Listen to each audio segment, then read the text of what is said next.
I'm Caroline Fines of Giving Evidence, and I'm going to talk about the research that we have done into royal patronages of charities. As I mentioned in the introduction, our primary goal was to understand whether and what effect royal patronages have on UK registered charities.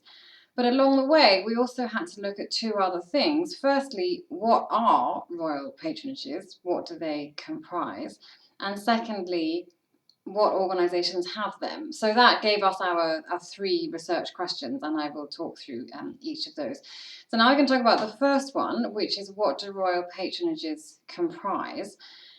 The short answer is that the only thing that we were able to analyse is the public engagements that members of the royal family do with their patronage charities.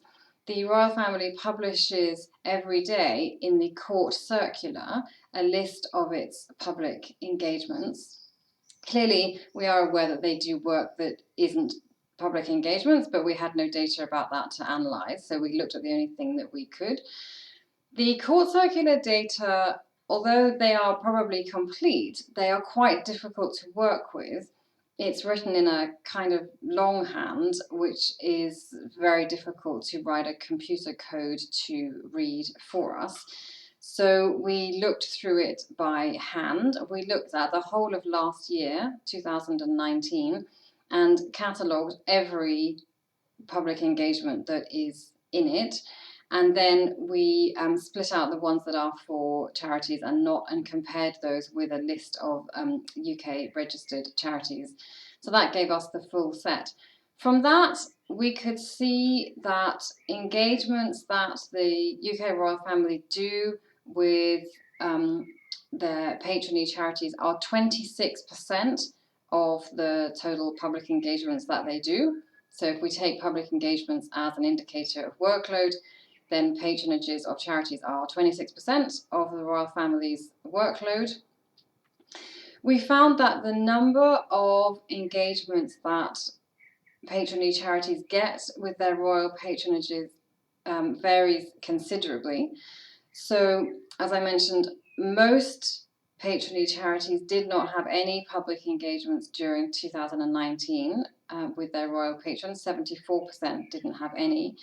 Some had more, 10, 20, 30. Some had many more, 40, 50, 60. The charity that had the most engagements with its royal patron was the Royal Foundation of the Duke and Duchess of Cambridge. Most of the charities that have a lot of public engagements, about 40 or more with their royal patron, are ones that were set up by members of the royal family. So the Duke of Edinburgh's Award or the Prince's Trust, for example, or the Royal Foundation. As far as we can tell, charities that are set up by members of the royal family are about 2% of their charity patronages, and they get 36%, or last year they got 36% of their public engagements that members of the royal family did with patronage charities. Moving beyond public engagements, we didn't find any other aspect on which we could find data, so we couldn't analyse anything. We are not aware of any routine financial relationship between the patron and the patronage charity in either direction. And neither are we aware of what influences or what determines the number or nature of public engagements that a patronage charity gets with their royal patron. So that was what we could look at on our first research question about what a patronage comprises, and I'm going to go on and talk about what we found about who gets patronages.